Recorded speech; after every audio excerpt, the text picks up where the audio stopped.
Welcome to today's webinar in praise of organizational excellence. It will be featuring my interview and a brief presentation from Dawn Ringrose, who I've known now for more years than I dare admit in front of her anyway. But we'll be discussing the merit of continuous learning and in the pursuit of organizational excellence. And I know many of you who have joined us today have had an involvement with management, either as consultants or as a deputy minister or a philosopher or in education. We've all been involved, I think most of us that participate in these webinars, with change in some manner, sometimes affected by it and getting depressed, and sometimes leading it and getting depressed. But Dawn is one that doesn't lead us into depression. Dawn's one who, in her pursuit of organizational excellence, has helped organization make a significant difference. And to that extent, Dawn, I've enjoyed our relationship over the many years, whether it was at KPMG or since then, getting reconnected on numerous occasions. So I welcome you. I'll ask you to give the audience a little bit of a background, and then we'll get into a bit of a Q&A, and I'll let you proceed and guide me through this session. So you're on. Okay, thanks very much, Perry. I'm going to just share my screen so that I bring up my presentation here. And I've just got a few slides. I thought that it's always fun to kind of run through a little bit of data and information before we launch into a discussion. And I suppose while I'm running through the slides, I'll provide a little bit of an intro in terms of my background to this this field of excellence that I've been working in since about 1990. 1990, excellence models were being introduced. They're based on research with high-performing organizations and what was common to them. And when I stumbled upon this, I thought the stars had aligned for me, because I had been working in management consulting at the large firms, and the work I had done at university all seemed to fit beautifully with this. And I thought to myself, what a wonderful bit of information is to have all of these principles and practices common to high-performing organizations in one place. And after working in that area for a number of decades, I saw an opportunity to combine what we know in excellence with these excellence models and what we know in management consulting. Because the excellence models told us what is excellence, what are those principles and practices that we want to have in place in organizations. Whereas in management consulting, we work on implementation. How do you implement all of this? And so you'll find that the information, is mirrored quite nicely in the work that we do as certified management consultants, but it's a big mystery to everybody else. So I wrote this publication with quite a number of subject matter experts to pull all this information together to make it easier for people to understand, well, what is this and how do you do it? And this is the basis for this global research study I've done. And it's been going on since 2015. And Canadian organizations have been pretty high responding organizations. So I wanted to share some of the data and information from Canada. It really complements the articles that I wrote and what we've been discussing at the KEI network over the last few months. And then I think it should launch us into quite a lively discussion. But here's some data on what I call the teaser assessment on the 9 principles that are characteristic of the culture committed to excellence in high-performing organizations. And so we've got about 3,000 respondents to the study, but Canada has figured quite prominently in that.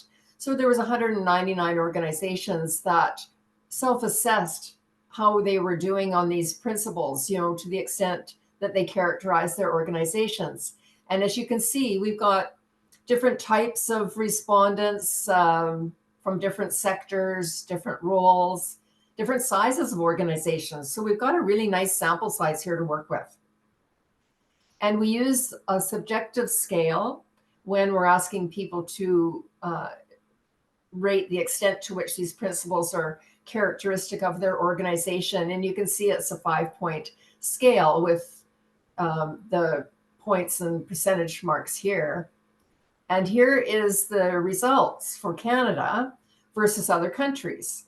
And you can see that, both Canada and other countries are rating themselves quite positively on these principles.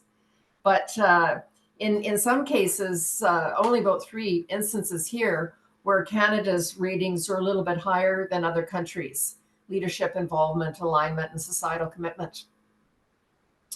And it's very interesting in doing this study over the last number of years is that when organizations, rate how they're doing on the culture, it's quite a different story when they dig down a little deeper into all the practices that are part of an excellence model. We'll come to that in a bit.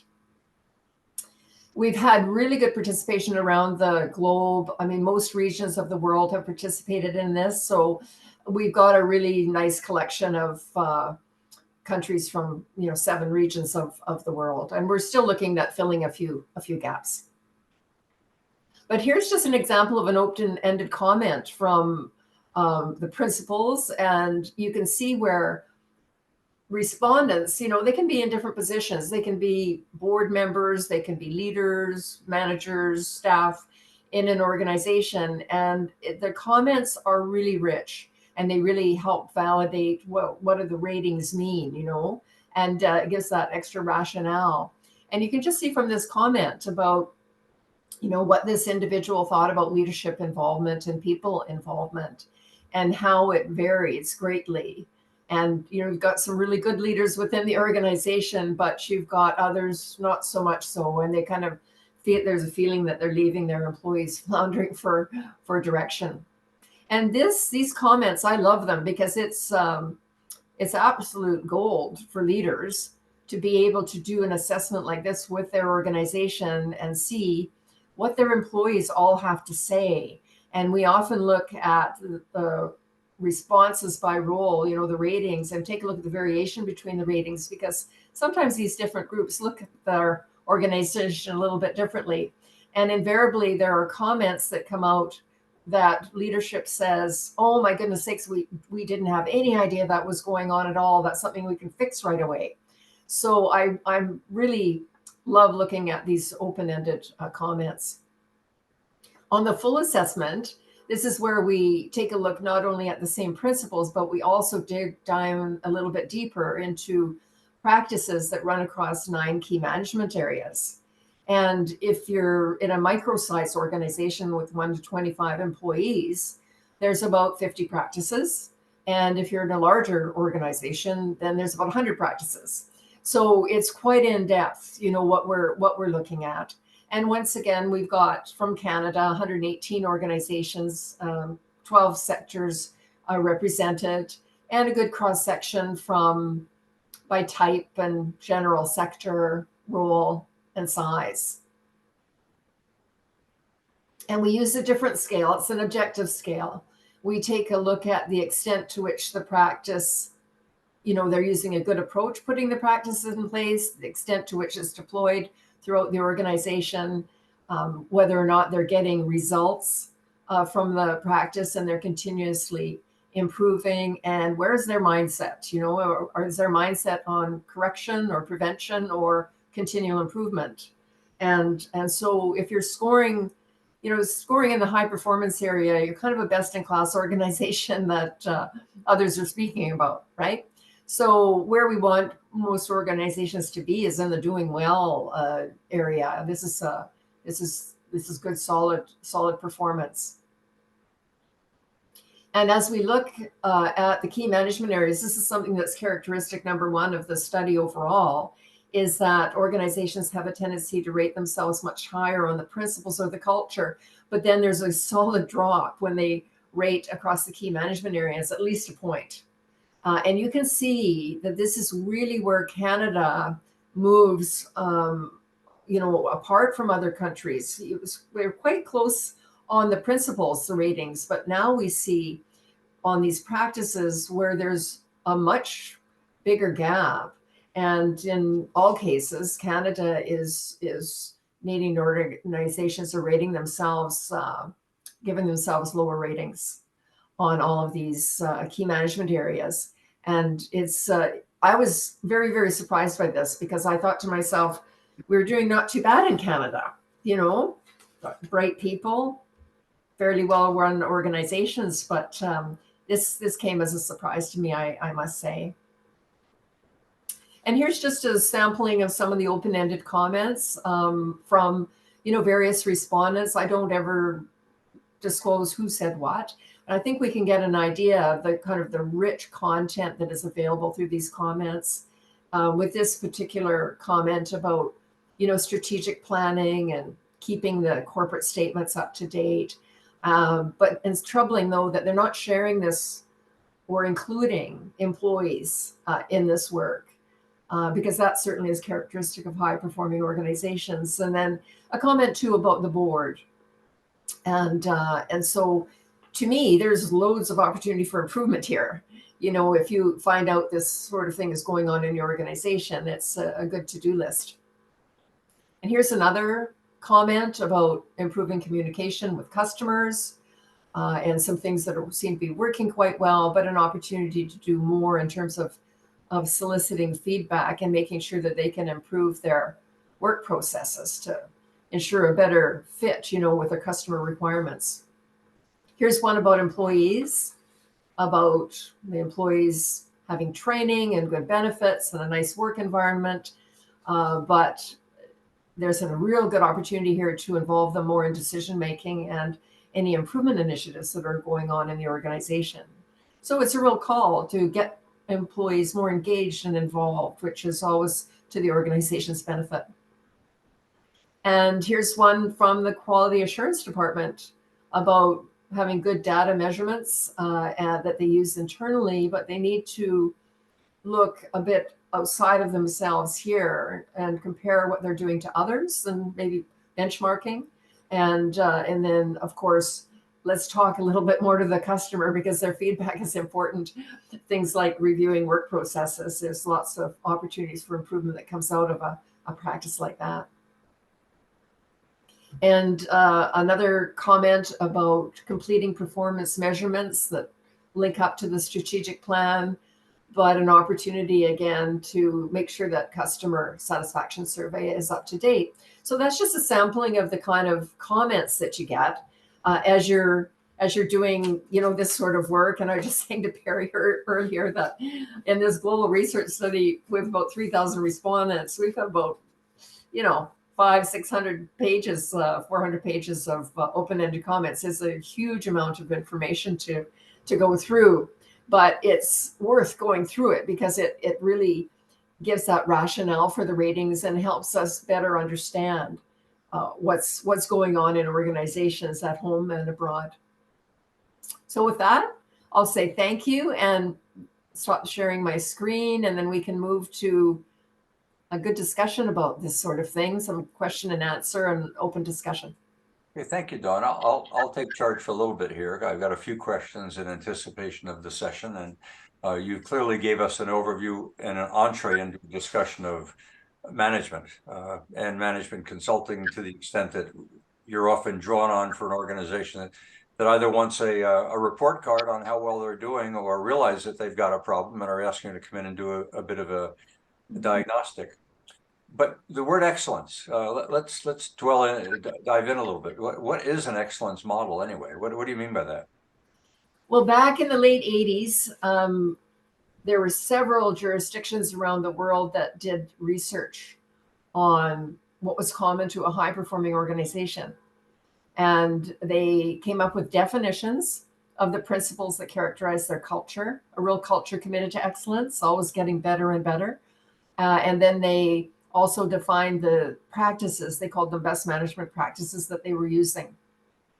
And that was all well and good, in terms of having that better defined. But one thing I noticed amongst the quality professionals that were mostly engineers that did this kind of work, I even heard to say that at conferences, they'd say, you give organizations these definitions and you let them run with it, but you don't tell them how to implement.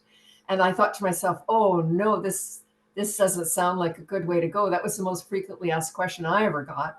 And then I thought to myself, we can bring what we have in management consulting and marry the two together so that people have an idea not only what to do, but how to do it in a general sense, and this gives them a little bit of a leg up in terms of improving the performance of their organization.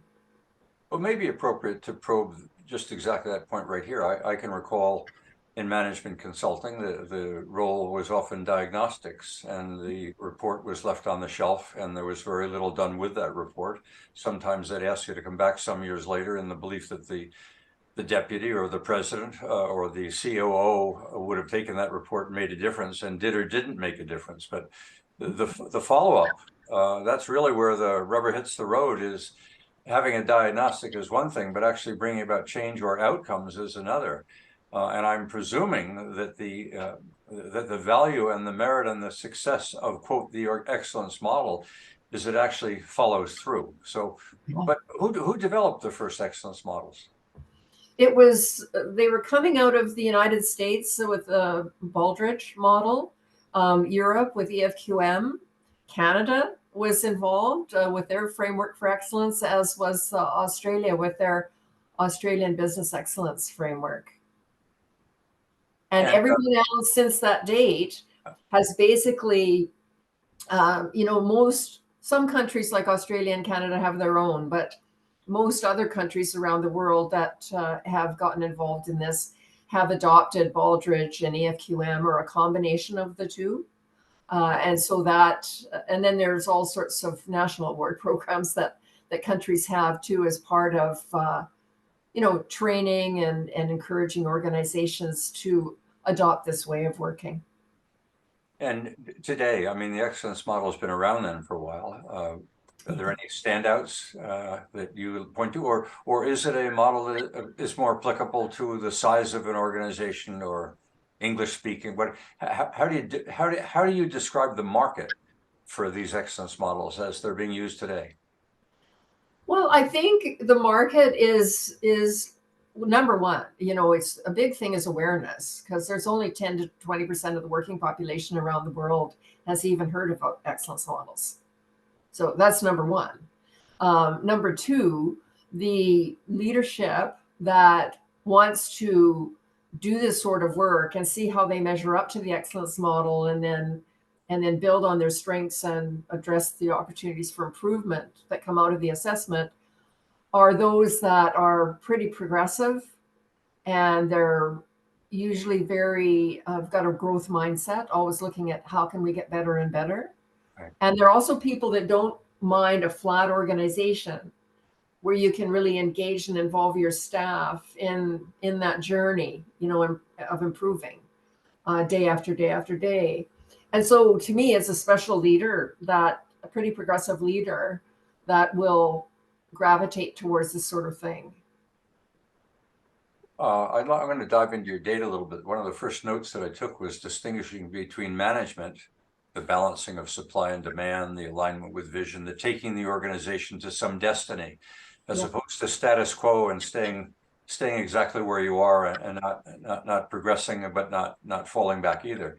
And that distinction between management and administration is one that I have often characterized as one of the dilemmas in Canada, is because we're so government oriented, and so 50% of the jobs in this country are public sector oriented. And public sector isn't classically, although Barry may want to challenge me on this, public sector isn't classically oriented to be about change, but about administering and maintaining the status quo, and administering no shocks. You've got data on government. It was 80 of the or 60 of the 118 in that study. Do you differentiate between management principles that are applicable to management and administration, or to government and corporations? All of these principles and practices are applicable to any size or type of organization. Okay. Now, sometimes people will say, well, we're different, and we're let's say from the healthcare sector, and we don't have customers, we have patients. Yeah. Well, this is wordsmithing. It's just wordsmithing.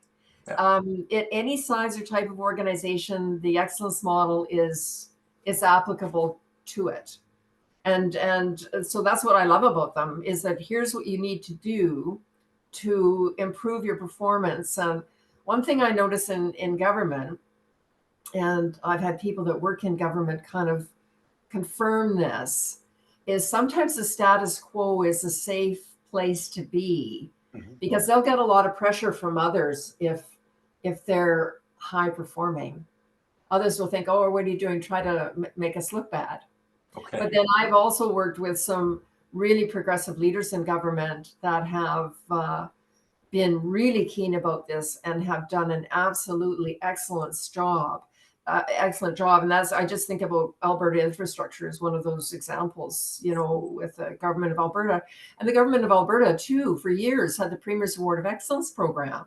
Mhm. And I was involved in that. And what they did with that is they took elements of the Canadian model and they just applied it to projects.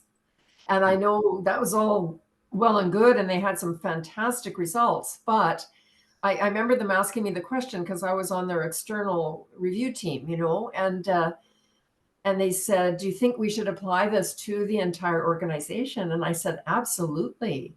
To me, there's a real opportunity cost of just applying this to projects and not to the whole organization. And what I saw in the government is that you had pockets of, different departments or ministries doing different things. I mean, some are using ISO, some are using Lean or Six Sigma, some are using Excellence Model. You've got a real potpourri of things. And the thing about the Excellence Model is it provides a nice big umbrella under which all of this fits.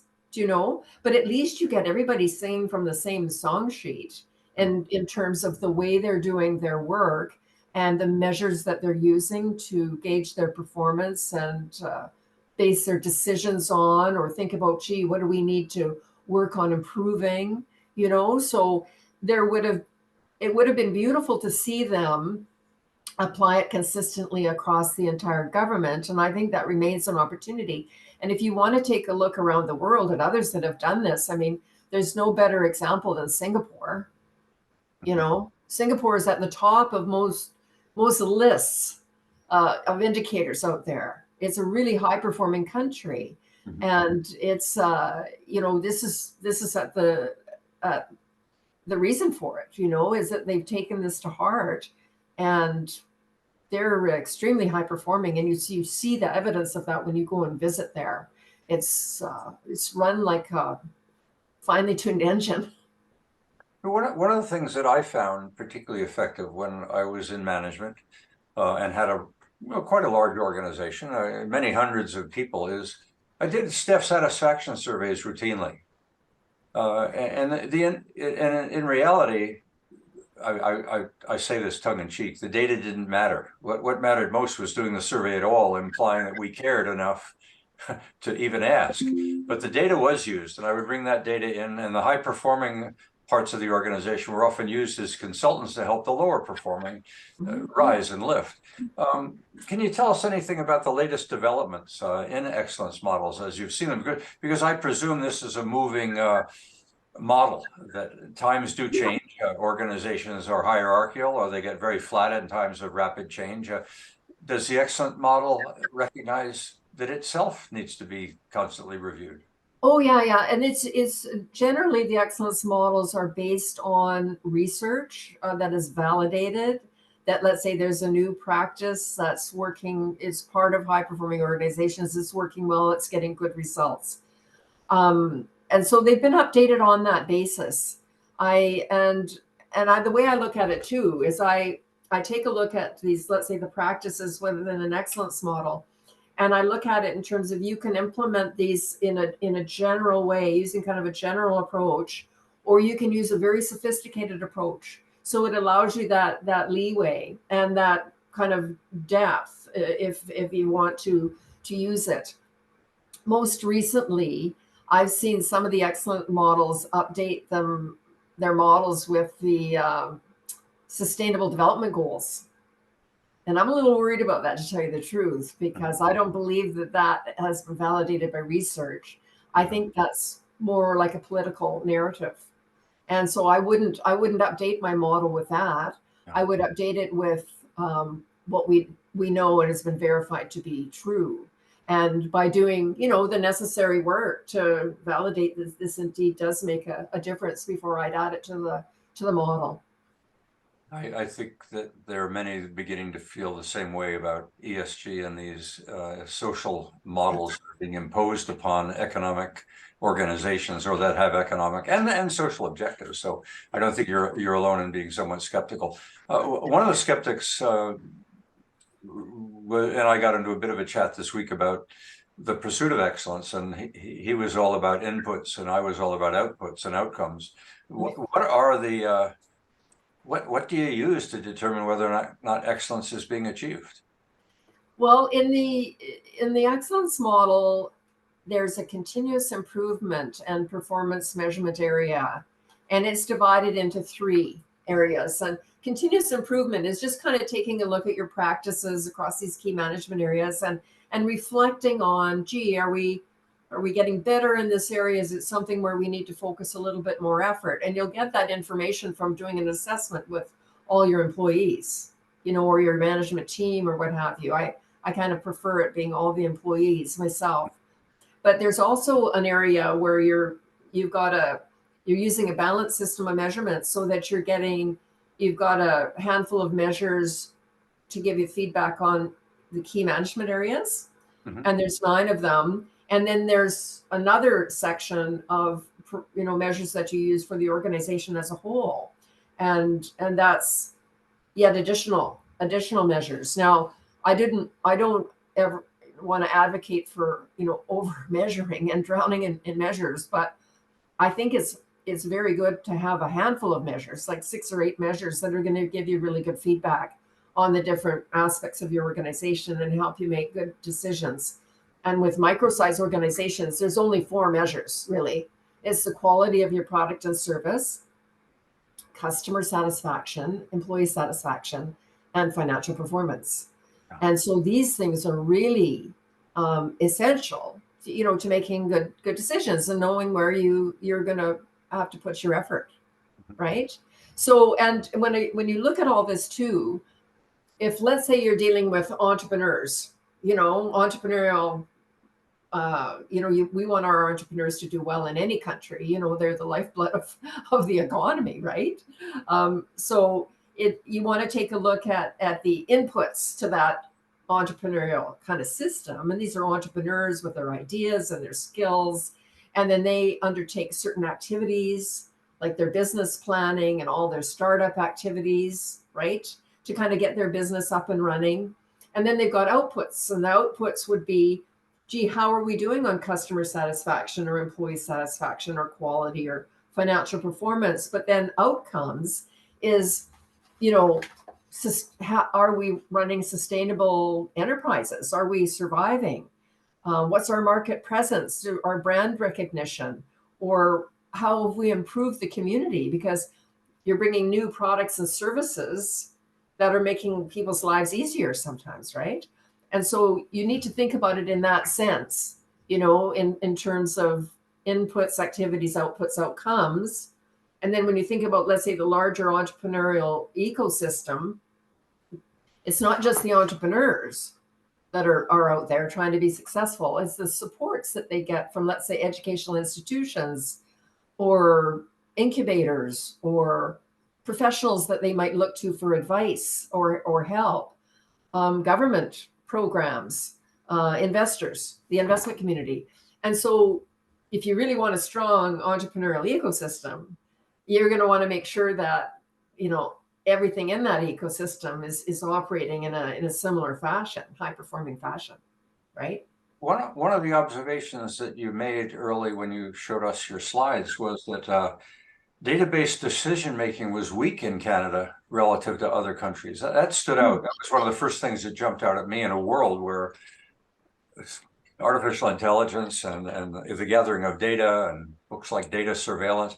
I mean, organizations today that seem to be moving almost at the speed of light, if I can, or like a tsunami, are being driven by data. Some are critical of that, but the reality is that data is coming from customer satisfaction, employee satisfaction, financial performance, quality of goods. Some say Canada is so resource oriented because, wheat, meat, fiber, timber, oil, and gas is what we harvest, what we ship. We don't process it. We get it out of here. Although Barry may differ from me. they say that resource management organizations don't particularly care very much about management processes. It's just, you know, harvest it while the sip is shining, and get it out of here. Yeah. Go ahead, take me. Tell me how we can fix Canada, or whether or not that's a false solution, or why we are so weak in database decision making. Well, and it is actually, that's something we see around the world. You know, database decision making is one of the lower rated kind of principles, and so that's rather, you know, universal, and something that a lot of organizations need to work on. I think that traditionally, you know, most management, leadership, board have focused on financial results, and even in government, you know, actual to budget. I mean, how are we doing? And nonprofits, financial is important. I mean, are we going to survive or not? You know, in terms of what we're doing. So it's kind of the thing that we focus mostly on.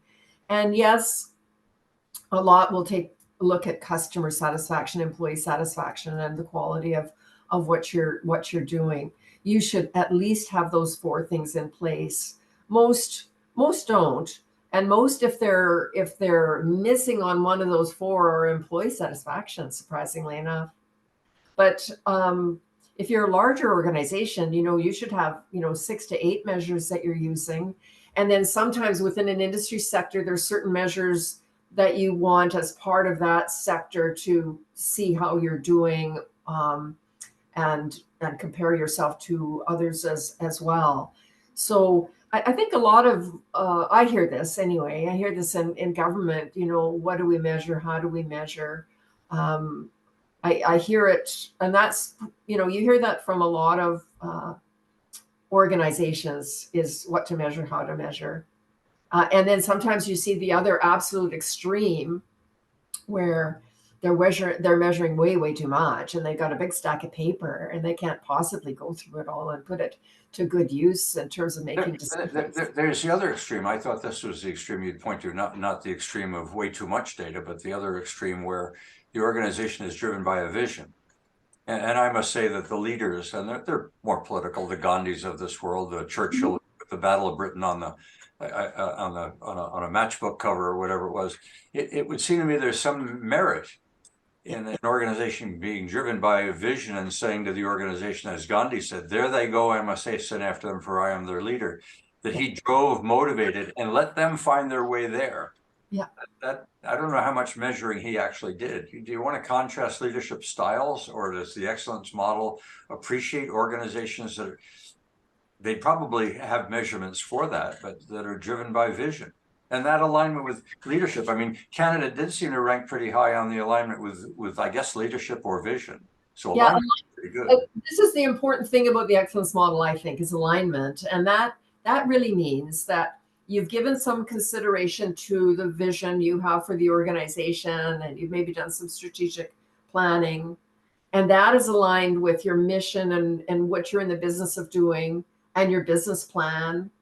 You may have other plans depending on the size of the organization, like financial plans and marketing plans and so forth. But these plans, you know, you've got goals and objectives, and you've got ways of charting your progress towards those things. But all of this should be aligned too with the people you've got doing the work, and let's say a description of their role, the work processes that the organization undertakes, and the way that they measure the way the work is being done, so that you know, or is this quality, is it on time, is it on cost?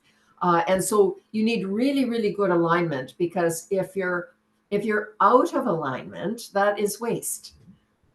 You know, that's time that you're spending on things that you probably shouldn't be. And so that whole concept of alignment is really important.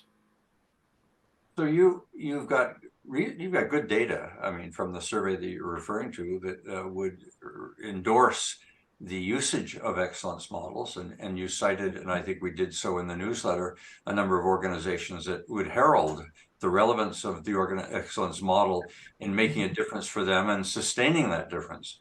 Why is the level of awareness? Why, I might say, why are you doing such a poor job in marketing? Somebody is backing the excellence models and wants it to succeed. either because they are socially driven, that the world will be better, or they're economically driven by we need more profits in order to finance our social future. But what's the problem with level of awareness, or is there a problem? Is everybody using it today?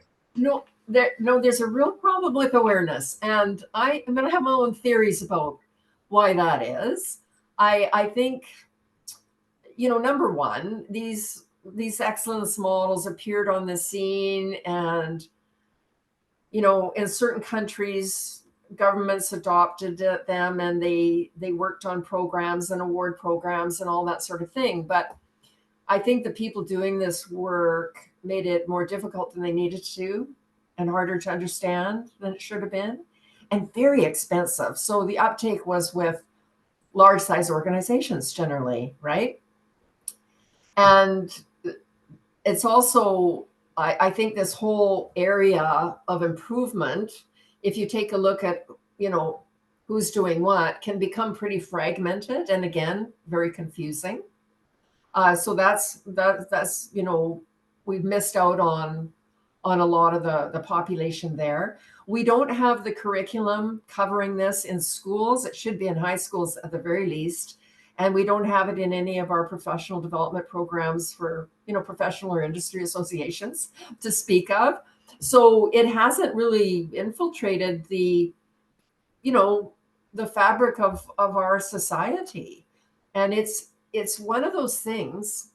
It's almost like it's a best kept secret that shouldn't be. And that's what kind of gets me out of bed every morning, is because I want to change that. I guess I spent about 30 years working in this field, and then I had the idea that what, we've got to make this more simple and straightforward and more time efficient and cost effective. So I produced the publication, and I developed a toolkit to do all of that, right? And I put the publication on the homepage of my website for free. I want people to download it, and I want them to use it. And if it's a do-it-yourselfer, it's perfectly capable of taking that and running with it, go for it. If it's someone that needs a little help, well, then maybe there's some webinars or workshops. If somebody needs a lot of help, well, maybe there's some consulting projects there. But the important thing for me is that people know about this and they reap the benefits of it. Because if you take a look at the return on investment, it's pretty substantial. Number one, most of what it costs you to do this can be distributed amongst the employees, and it's their time doing it, right? And you might need a little bit of outside help, but it's not going to cost you very much at all. Most of this is getting employees to work away on some things, and that's why I found a really good way to do this over time that allows people to do this quite easily. And that's involve your employees in an assessment. So they weigh in on what's going well and what's not in the organization. You give them a report with their aggregate ratings, all the open-ended comments, confidentially, of course, and not saying who said what. But then you give them these action plans on the things that they need to work on the most. And on each one of those action plans is a place to put an employee's name for responsibility to do this action plan and put this practice in place, or improve it if that's what needs to be done. Here's the timing. Here's any out-of-pocket costs, which is invariably nothing. And once in a while, there might be, maybe we need some outside help. We need a workshop or some training or coaching or something. But and here's our method of measurement, so we can gauge our progress on this, and we'll know when we finish this work. And what I found is that when you do this and you involve and engage your employees in doing the work that needs to be done and offering them the support that they need, that you can put this in place pretty quickly and inexpensively. And then what it does is it takes all this big heavy weight off the leader's shoulders, who's trying to get this organization to perform better. And it's distributed amongst the employees that are all working towards a common aim of improving the performance of the organization. And if the employees spend maybe 5% of their time or 10% of their time working on these things that need to be done, it's amazing what can take place. And what happens too is you accelerate the culture and the degree to which it is committed to excellence. And so now we're dealing with employees that have this kind of growth mindset. They're always saying, what are we doing now? And how can we do it better? And there can't be a better situation than that for most leaders, to have an engaged, involved work force. And these employees that are doing the work are also the source of 90% of the great ideas and suggestions that might indeed contribute to improvement. And so you want to capture that. Okay.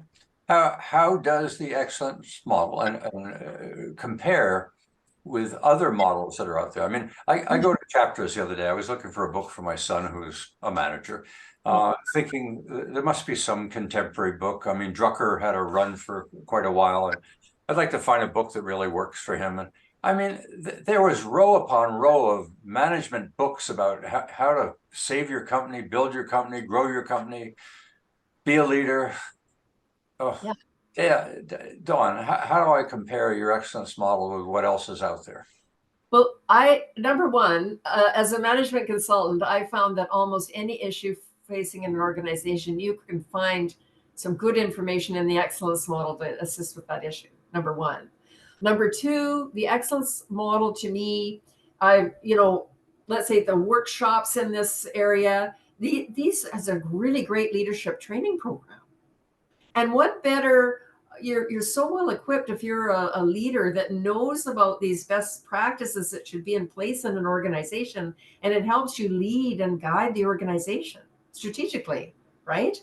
So to me, this is absolutely key. And one thing I noticed with the different flavors of the week, that we see an awful lot in consulting, somebody coming out with the latest and the greatest thing. It's usually something we really already know about, and they've maybe attached a nice sexy buzzword to it, but it is part and parcel of that model already. So it's kind of like reinventing the wheel a little bit, right? I think that as I look at all the different flavors of the week that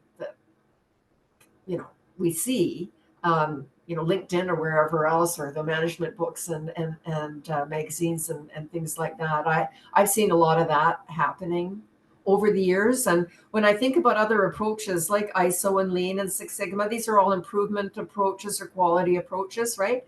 I think they fit under that umbrella, because in the excellence model, there's a reference to standards like the ISO standards. And there's in the work processes area, this is all about, designing and documenting and improving your work processes. And things like Lean and Six Sigma are really great for that.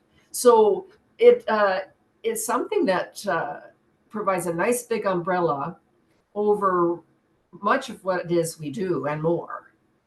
And it's something that, I hate trying to, I don't like to say you don't want to eat the whole elephant, but most organizations that have been around for a while already have quite a bit of this in place, and maybe there's just a number of things that they need to work on this year, the next year, the year after that, to make sure that they've got the entire system in place and operating really, really well. And when they do, it's, the owner can be absent and the organization continues to run well, or an owner of a business can sell that business at a higher price, or the bank is more trusting of that business and can lend it more money because it places a higher value on it, right?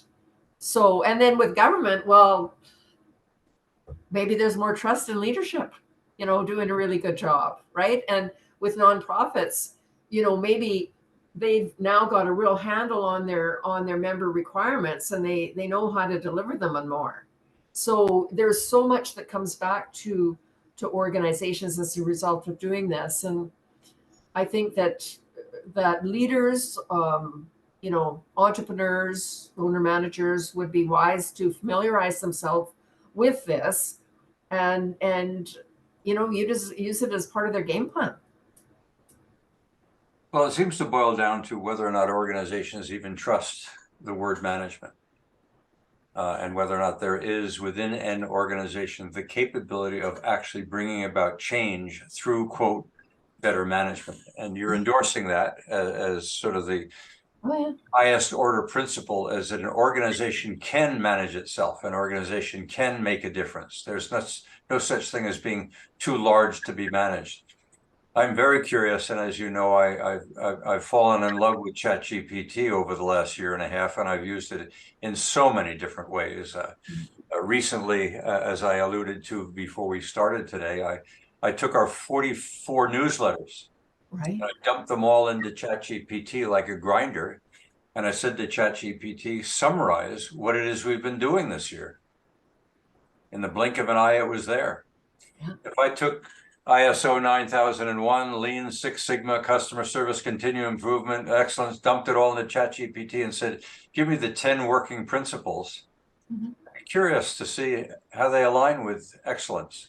I suspect they do very well, but that's because they align beautifully, because in an ISO standard, let's say you've got about 25 practices that you want to have in place, it lines right up. And Lean and Six Sigma line right up, and they allow you to, these are tools or techniques that allow you to really do well in terms of improving your work processes, or the way you measure and improve the work that you do. So this is the beauty of the model, is you've got this breadth, but you've got this depth too. In the depth, you can do things generally, or you can get real sophisticated. So that's what I love about it, is that it lends itself very well to all the different specialties that we have, because most of us can look at it and say, oh yeah, this is my area, I know quite a bit about that. And yes, I could do this generally, no problem at all. But oh man, I could really dig down deep. Or if an organization is having an issue in this particular area, I can really help them with that. is the buy-in from the leader. This was often one of the key principles is, are they willing to pay? Are they willing to make the commitment to make the difference? When you're selling or when you're encouraging others to adopt excellence, who do you sell to? Well, it's usually the leader is the decision maker, but then sometimes you can get a fire burning, let's say in a department, and then it makes its way up to the larger, entity. But I find, when I'm talking to leaders, you always have to gauge it. You don't want them drinking from a fire hose. And I often don't try to sell people on this whole elephant that we call an excellence model, because it can be a little daunting. I'm still focused as a management consultant on, what are those issues that are keeping you up at night, Mm-hmm. and helping them with those issues. And while we're doing the work, saying, oh, by the way, did you know that this might assist you and help you improve performance? It really depends on what that leader wants to do. And you can introduce it that way. And help, you can, just as a management consultant, you can be helping them work with this without them even knowing that they're working on it. I mean, I've worked with some organizations, and we've used it as part of strategic planning. What's going well, what needs to improve.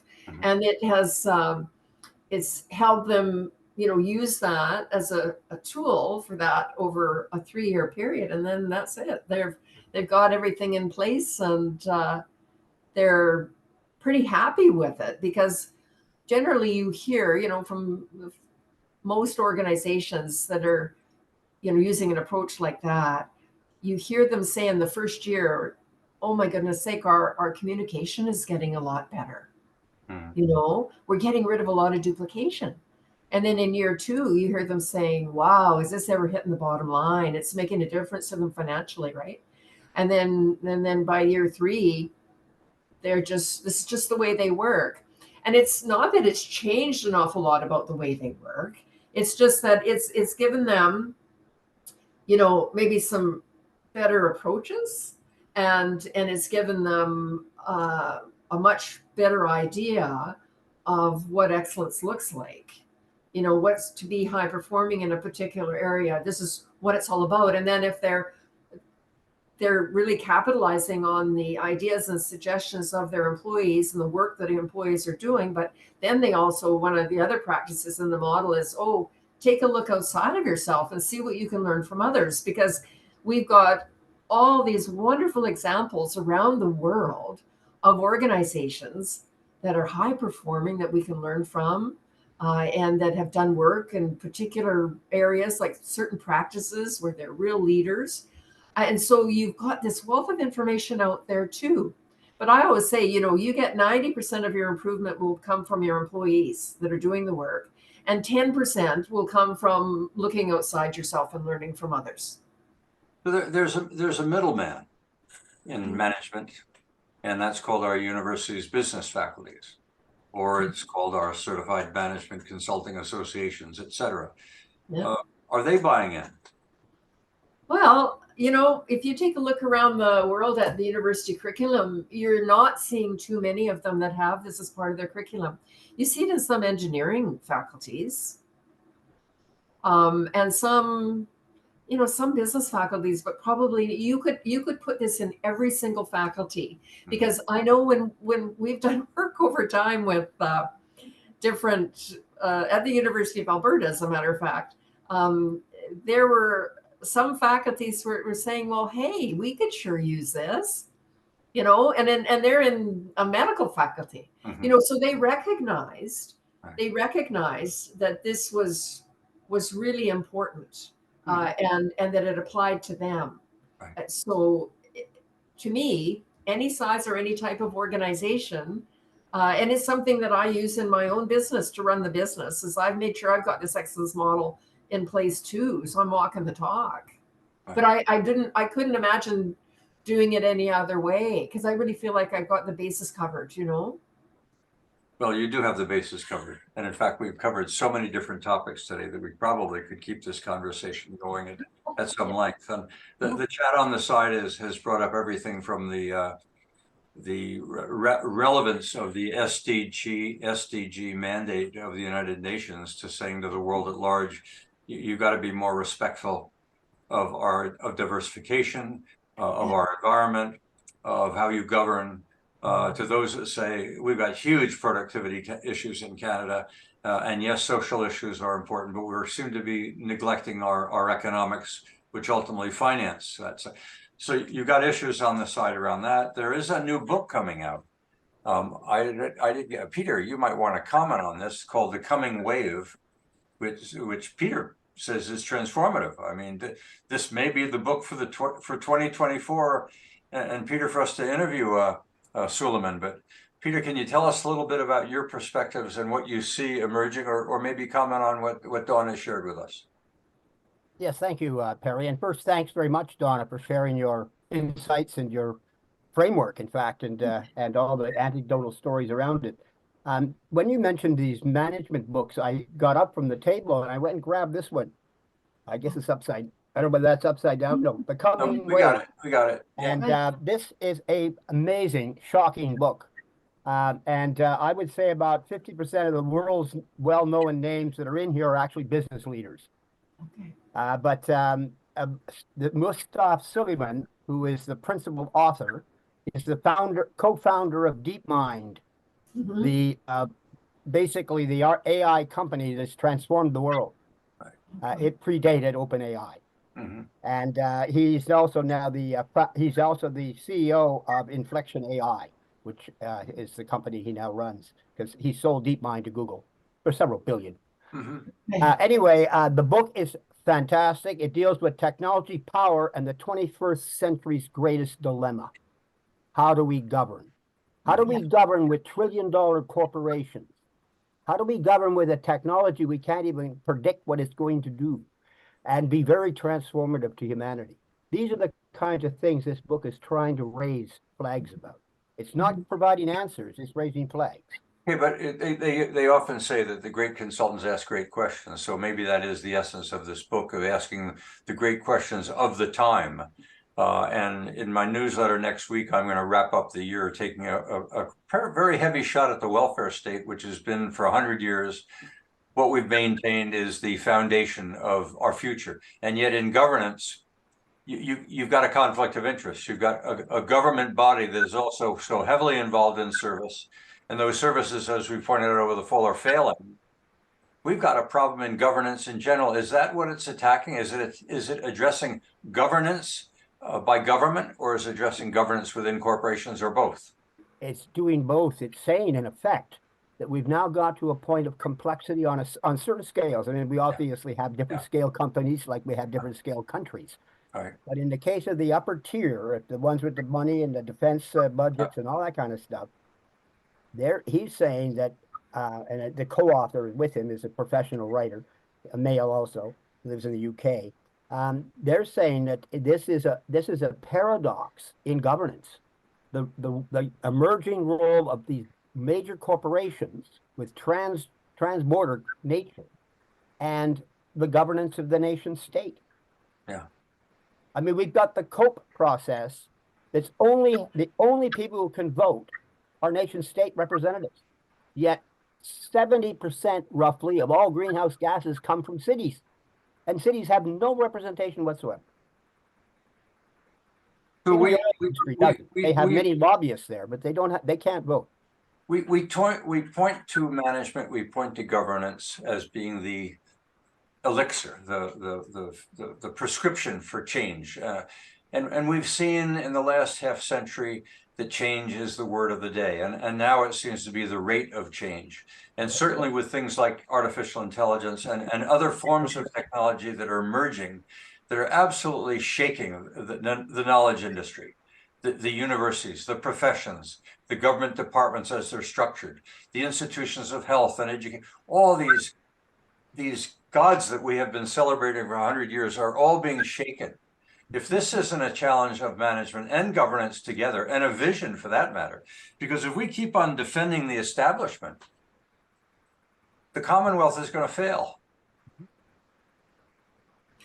So maybe Suleiman has something to say, and Dawn, maybe excellence will arise at this time as what we need to make the transformation at a time when nothing seems right anymore, when chaos is reigning. Maybe this is a good thing. Maybe this is a sign that the transition is underway. We're not panicking. We're simply making the adaptations, and everything seems unstable. It's part of the rampage, Perry. I think part of the rampage, remember? I like the rampage. I like the word. I like tsunami too. Yes, but remember the AI rampage. Yeah. Yes. I do have one burning question, if I may, either now or later. Go ahead. Burn. Okay, thank you, Dawn. I was moved by this question to ask you this question because of your experience. The largest management consulting project I've ever been involved in was when I started and co-directed from a university. And it lasted 6.5 years, and it dealt with the collapse of Nortel. Oh, yeah. Okay, so one of the things I have recommended and would like to get your opinion on, and I'll just read what I wrote in here is, regarding corporate governance of especially large public companies, have you seen or considered establishing an office of the board independent of the corporate management? And to give you a clarification, because Perry asked for one, and the clarification what he asked is, do you mean addressing the needs of the board distinct from operations? And my response was, yes, and be wide open to advising the board without being hoodwinked by management. Thanks for asking. A lesson from the failure of Nortel. Mm-hmm. Well, do you know, so my question is, therefore, have you ever come across this concept of an office of the board independent of the executive management of the corporation?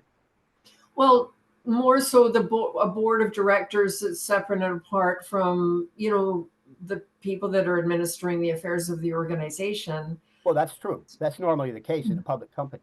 Yeah, and in the model, there's it's not governance at depth, but it's governance, the 6 practices that you need to have in place to be governing an organization well, if it's intent on improving and continually improving, right?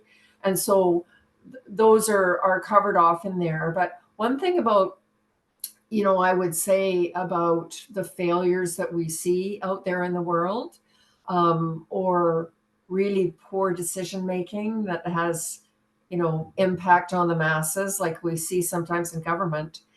I think if any one of us was to scan down the list of the practices in an excellence model and ask yourself, does this organization appear to be doing any of this? I think that would help answer our concerns, because sometimes we're quick to say, gee, they don't appear competent, or, you know, they're looking at short-term solutions at the expense of long-term consequences, you know. But if you take a look down the practices in an excellence model, and let's just use an example of not only our government, but governments around the world in the last few years, and the policy that they set and mandates that they imposed on for the COVID pandemic. You take a look at this, you take a look at all these practices, and you say to yourself, were they doing any of this? No, I don't think they were. I don't think they were, because they would have made different decisions, you know. And then if we take a look at failures out there in the marketplace, and there's been, you know, lots of good ones from us to choose from, it's the same sort of thing, because there's practices in here that ask you to, you know, that help you adapt to change, that help you anticipate change, right? And so you don't get caught short, like we see, you know, with, you know, companies like Nortel and so forth. So I think, and even when it comes to technology, I mean, there's a practice in here to take a look at emerging technology and whether or not it's going to be, you know, valuable to your organization. And what I always like to say to people is yes, there's lots of great technology coming out all the time, but if you're going to adopt it, you know, use it and measure that it does indeed contribute to an improvement before you adopt it. Because sometimes we see this working well for organizations, sometimes not. Sometimes we see a rainbow of technology in an organization and not everybody knows how to use it. And it's just a total waste. Let me jump in there a minute, Dawn, because I share with you an experience that I went through with a deputy minister who I was reporting to, and I was junior relative to him. We wanted to talk about the computer. Right. And he didn't want to talk about the computer. We had a mainframe. We didn't need to do anything different. I said, but these handhelds are beginning to show up, and maybe individuals in this organization should be carrying these handhelds. No. We'll lose control. We need to retain the authority over this organization. It's hierarchical. It's a top-down. Well, he lost, because everybody, whether he liked it or not, went and got and bought one. And today we're in many ways a bottom-up organization. There still is our deputy ministers. The degree to which they have control is probably more a byproduct of their vision and the rules that apply. That if you don't follow them, you may find your future in jeopardy. But technology, he certainly wasn't aware, and I'm not sure that there were many organizations that were well aware the mainframe was dying, that there would be a total flip 180 degrees from where the information lay. And now we have ChatGPT. Yeah, that's right. An organization, I'm sure, asking themselves the question whether they're at the university or any one of the knowledge professions. And I met with one a few years ago that was absolutely terrified that that ChatGPT had arrived. Yep. Whether there was any future for that profession as they had envisioned it, of being a knowledge pool versus working out relationships and outcomes with others and being more counselors than being experts. Go ahead, Peter. Well, to carry your metaphor a little further about your ADM, one of the reasons that Nortel failed, and this is a fundamental reason, one of the fundamental reasons, is there was a senior executive who then became the CEO. You will be able to work it out. I'm not going to name him. But he believed that nobody would ever walk around with a phone in their hand. Right. Now, I can tell you, in 1994, Nortel had a phone that has same functionality as the Apple smartphone that was issued in 2007. Look, I was used because the CEO I was the management consultant responsible for advising the city of Edmonton on the sale of Edtel. Edtel thought its primary asset was the copper switches that they had. Yeah. And I was trying to advise them the capital cost of making the transition into fiber. They wouldn't listen. They wouldn't hear about satellite. The engineers of the time were, if it don't break, don't break. If it ain't broke, don't break it. And Drucker was, if it ain't broke, break it. But organizations do get wedded to their product and to their processes and to their control and to their position in the market. And rare is the organization that makes the transition to adapt to a changing future. It's just not the nature of organization. I want to preserve what they've had. Dawn, you may be able to save them. I think it's quite related to human nature that we see in some human beings too. And that the whole notion of complexity, let's make it so complex that nobody understands it, and therefore they'll depend on us. Right. And then number two, the whole concept of authority and control, and the more the better. That just doesn't work anymore. And that's just an old management style that doesn't work anymore. And if, to me, the use of excellence models is very much different from that. You need a flat organization, you need an open door policy, you need everybody in their organization working together towards a common aim. And reduce complexity, make things. Wait. If I took that in a quote and I handed it to a university president, Mark, or I handed it to a deputy minister, what's this flat organization of ever? What are you talking about? I don't see that.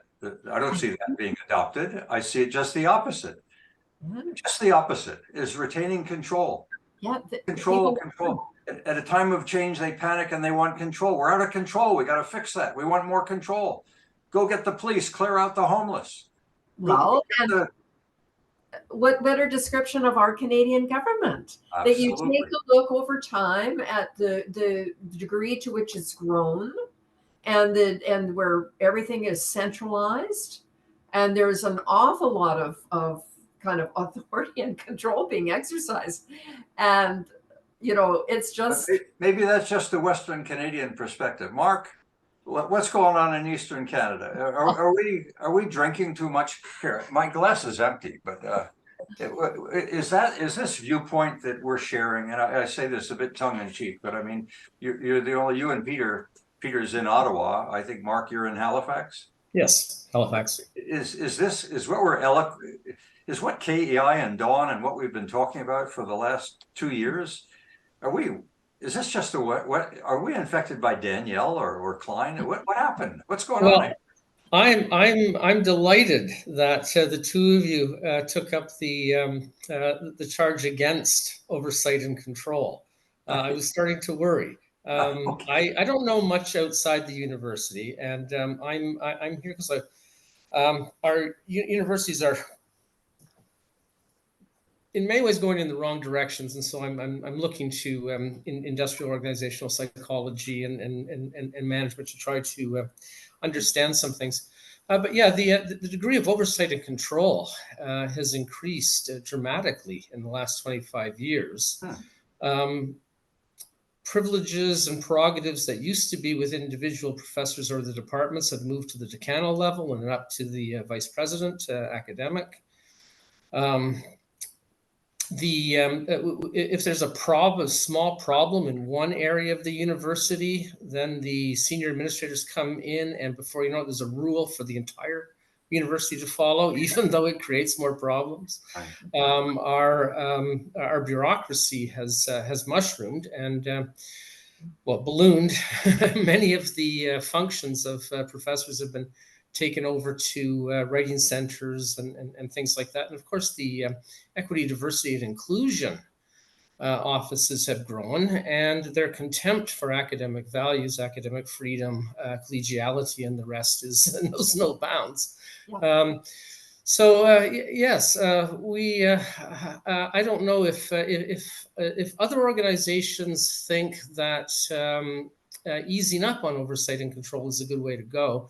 Well, universities might be behind the curve because we're piling it on, more oversight and more control. Less concern about the activity. University doesn't produce a product. It's more like Well, the institution would be like a sports league that makes sure the games can be played on good ice, and it's the activity of playing the game that matters. Same too at a university, the activity of scholarship, research, critical discussion, critical inquiry, and you want your organization to be the sort of thing that takes care so that that can flourish. But now it seems to be directed toward externalities, community relations, and the like. Anyway, I've gone on too long, but I'm happy that Dawn and Perry have both raised the problem of over management, of management initiatives easing out the purpose of the organization. Well, I think about some of the universities in Canada proud of their size, as if size is somehow a measure for excellence. And I think it's fallen to the point that they are now real estate deals. They're spending more damn time trying to manage all of their real estate, which is what airports ultimately become. Is they're really not about to sustain themselves.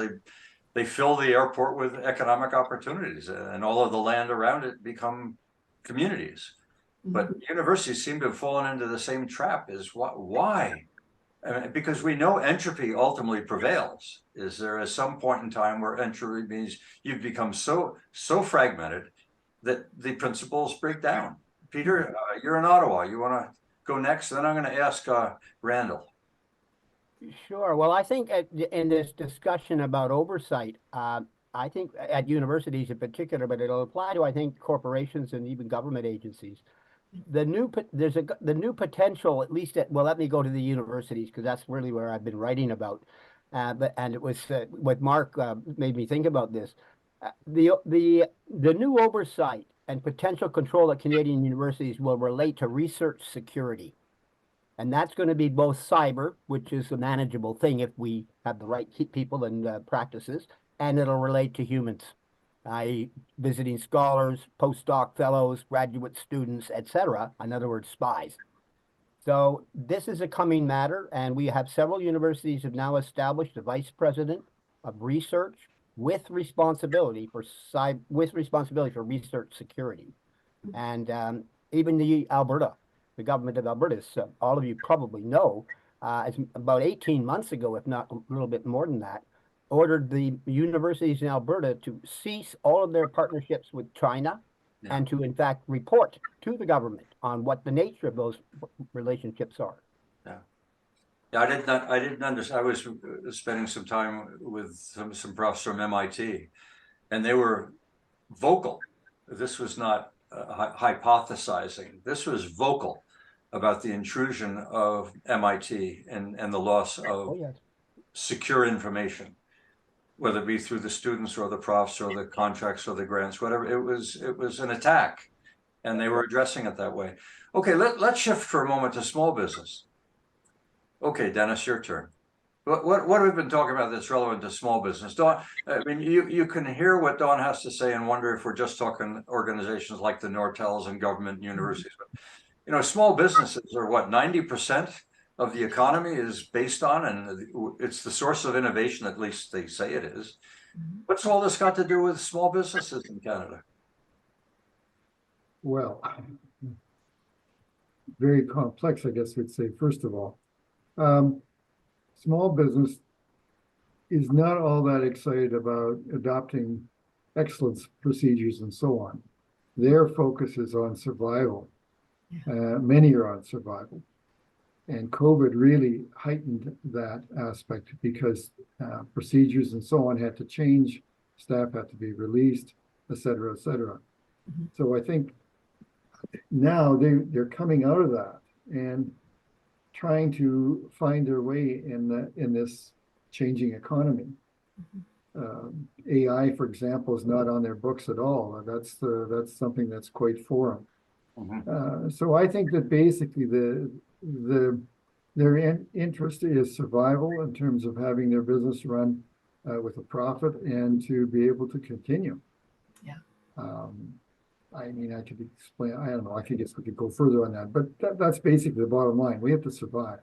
And some of those that I mentor really have trouble accessing new customers, gaining new customers and so on, their attention has to be on that in terms of their marketing and networking and so on to be able to expand or to continue even at an even keel.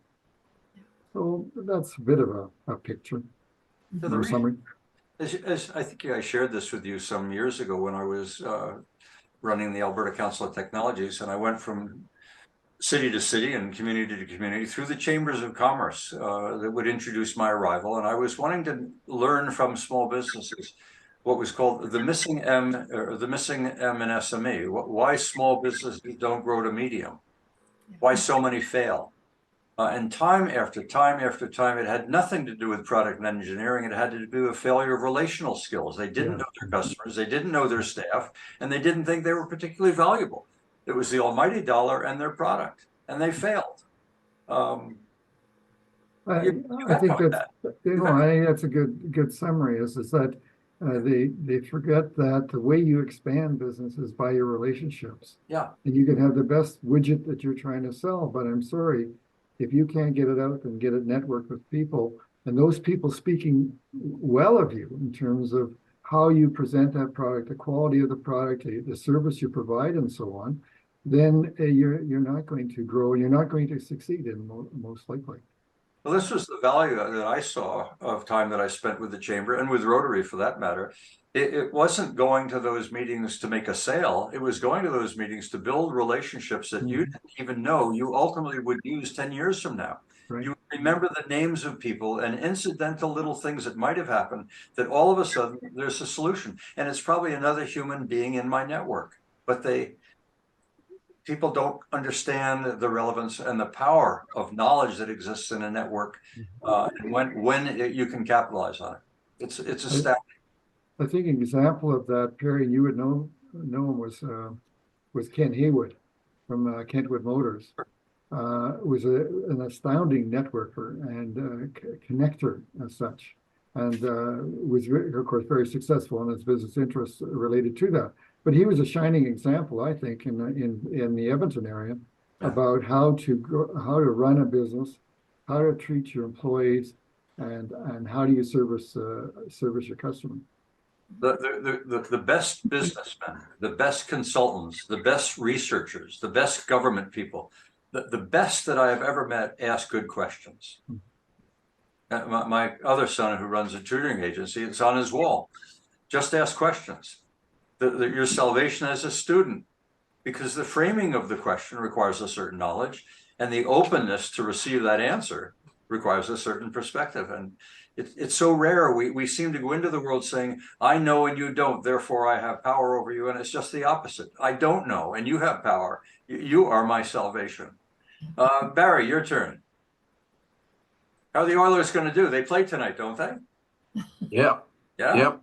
Let's keep the string. My comments, and I've been fairly quiet in all of this discussion over the last little while that we've had, because I'm really, for the first time in my career, concerned about the future for all of us, not the globe, but for all of us in this country. And I guess I had it brought home to me this last week when people who know and know the data that is behind what they're saying, I trust them, that by the end of 2024, if we stay on the same path we're on, we are no longer going to be, for the first time in recorded history, we're going to be no longer going to be the #2 economy in the Americas. Is that going to be a big enough challenge to all of us to get our acts together and Dawn pick up on excellence and run together to try and recapture where most of us believed we were and we're always going to stay? In other words, I believe the enemy is complacency. And that's complacency always you try and protect what you have, and don't go with the flow, and don't achieve the success in this hugely rapidly changing environment. So I think that the thing we have to do is we've got to figure out how before, and these people that are telling me we're not going to be the #2 economy. It's going to be Brazil, believe it or not. And it's a fascinating world. 3 years ago, would you have predicted that Brazil will be the #2 economy in the? Could you elaborate on where Canada then is? I presume it isn't that Brazil is necessarily skyrocketing in its development. I've read otherwise, but there must be something going on that is failing in Canada. Is it the loss of right. in the U.S.? It's reliance on government as the source of wealth. What is it that's failing us? It's a combination of us failing and them having some success. But it's more, I believe it's more us failing.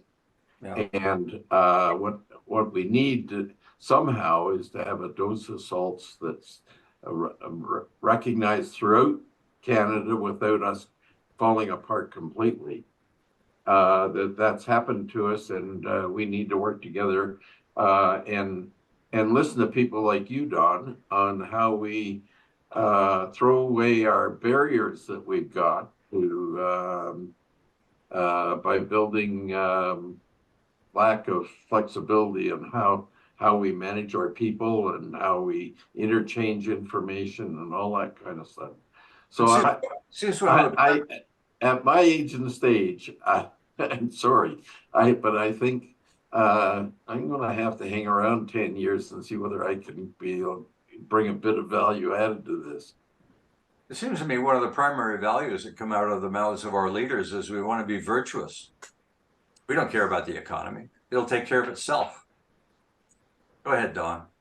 Well, you know, the articles that I wrote for your newsletter, I mean, when you take a look at the data, you take a look at how we're doing on the Social Progress Index, OECD numbers, the recent survey by Citizen First, and then the global assessment that I've been doing, it tells a bit of a story. And it's not a good story for Canada. Canada is certainly losing ground. And you couple that with unnecessary complexity, this incredible bureaucracy and protectionist attitude and the authority and control, and that's a recipe for disaster. You know, you put all of that together, this is not the way forward. I mean, you know, there is brilliance in making things simple and straightforward. This is what we should be doing. And in that article, I said, what about the idea of let's say by industry sector, government and the nonprofit and the business sector coming together to work together? How can we make this sector better and stronger, and exchanging information and ideas and working to up their game? I mean, you might have people coming to the table being a little bit more open, honest that they are, right? And then maybe it's the spirit of, hey, let's get better together.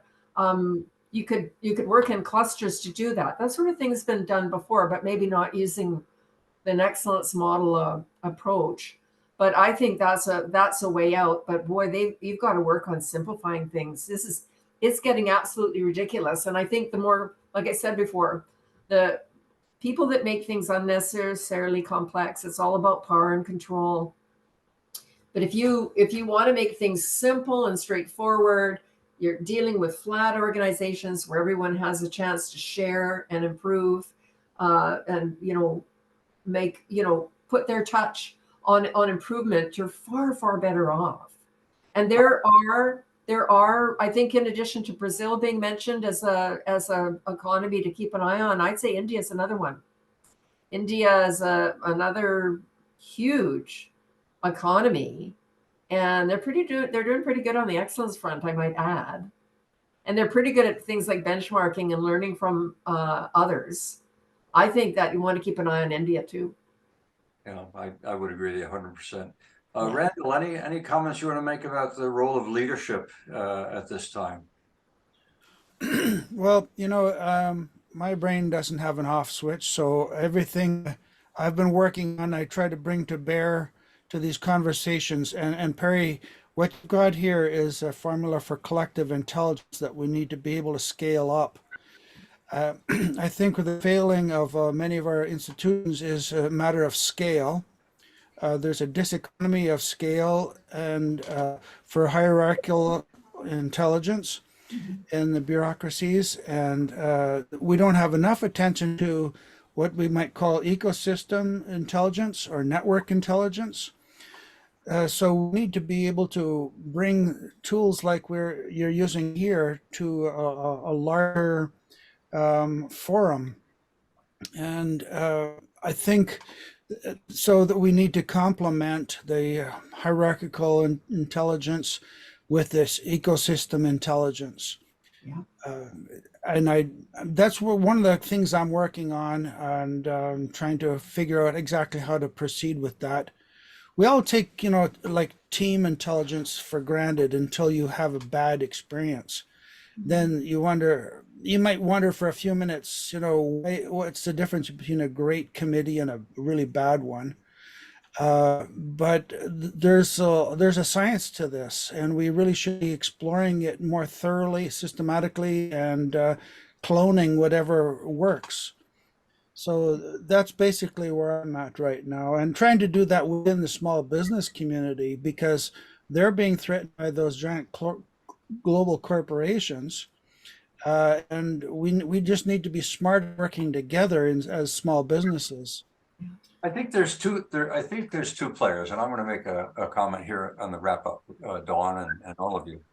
I think there's a player here who could play a leadership role, a massive player with extraordinary resources, but it's got to get out of service because it's distracting.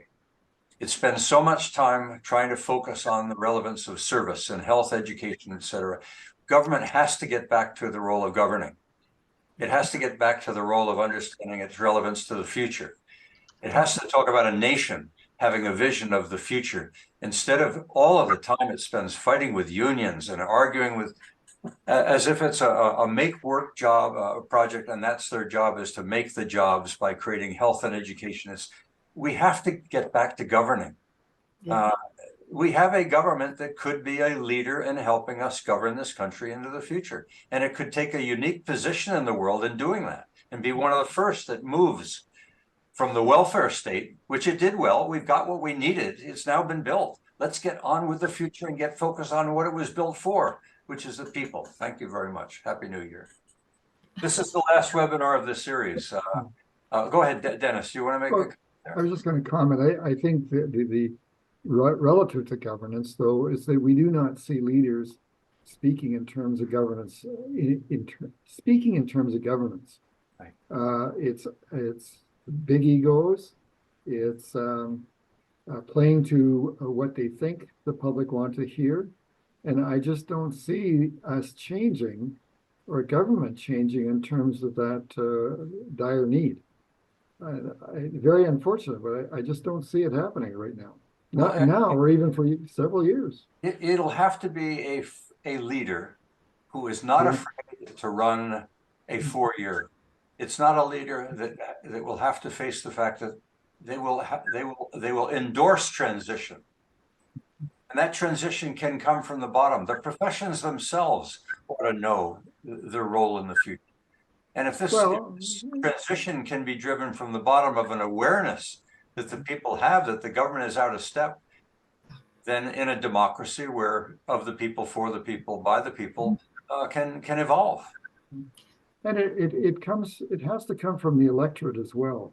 Well, the public has to start speaking up and start determining what they want government to be, instead of continually asking the government to give us stuff.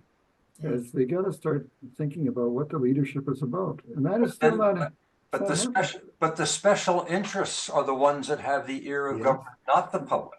Yes, you're Unions. very true. The professions, the ones that run the service economy, they're the ones that seem to be dictating to government who wins an election and who doesn't. That has to change. Dawn, you want to have the last word? Yeah, I think we've got to take a step back and take a look at the role of government, business, nonprofit, and the distribution of our working population. You know, our government should probably be 25% of our working population, not 50. Right. And business is the lifeblood of any economy. We have to make sure that is strong. And the nonprofit is there to deal with professions and special issues and so forth. And it's got to remain strong. And I think just kind of building on a couple comments about small business and how important that is, and helping small business progress to making it to medium size and so forth. I think there's a special opportunity right now, because it seems to me that government, anything large, government and large corporations almost have a disdain for the customer these days. And I think that there's a special opportunity, number one, for the customer to vote with their wallet and go to the small business, the mom and pop shop, or the small business that treats them like a valued customer, right? And number two, with respect to government, is a chance for citizens to, you know, make their vote count, and transition us to a healthier form of government than we find ourselves with right now. Well, I think the voter, the electorate, the customer has a new friend in artificial intelligence. I think it will be their friend. And I think like the cell phone became a tool to give an individual access to things they never had before. I think watch AI. AI could be the enabler that we've been looking for in healthcare, in education, in most of these transitional services that are failing so badly. So I'll leave it at that.